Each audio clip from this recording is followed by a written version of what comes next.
अस्सलाम वालेकुम। क्या हाल चाल है?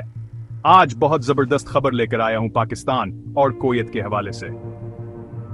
जी हां, कुवैत ने पाकिस्तानियों के लिए वीजे दोबारा जारी करना शुरू कर दिए हैं। ये सरकारी तौर पर तस्दीकशुदा खबर है। 3 मई 2025 को यह ऐलान किया गया था। कुवैत ने 21 साल बाद पाकिस्तानियों के लिए वीजे बहाल किए हैं। अब आप फैमिली, टूरिस्ट, विजिट, बिजनेस और कमर्शियल वीजे हासिल कर सकते हैं। यह एक बड़ी सफारती कामयाबी है जो दोनों ममालिक के ताल्लुकात को मजीद मजबूत करेगी। अब बात करते हैं वीजा अप्लाई करने के तरीके की।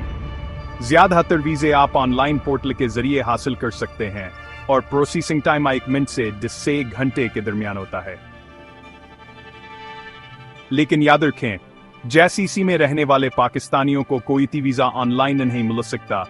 उन्हें अपने मुल्क की कुवैती एम्बेसी से अप्लाई करना होगा।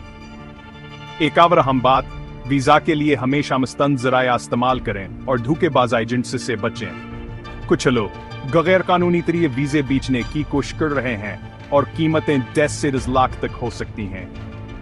हमेशा सही तरीका अपनाएं और तस्दीक एजेंट से राब्ता करें। कुवैत में पाकिस्तानी नर्सों के लिए बड़ा मौका है। डजन 100 नर्सों को वहां भेजा जा रहा है और पहला ग्रुप जल्द पहुंचने वाला है। ये कुवैत के हेल्थ केयर सेक्टर में बड़ा तावन साबित होगा। आखिर में, कुवैत की मईशत और पाकिस्तानी वर्करों के लिए मौका बेहद जबरदस्त हैं। कुवैती दीनार की कीमत बहुत ज्यादा है, जिससे पाकिस्तानी वर्करों को काफी फायदा होगा। तो दोस्तों, खुश रहें, मुहतात रहें और सही तरीके से वीजा हासिल करें। मजीद मालूमात के लिए हमारे चैनल को फॉलो करें। अल्लाह हाफिज।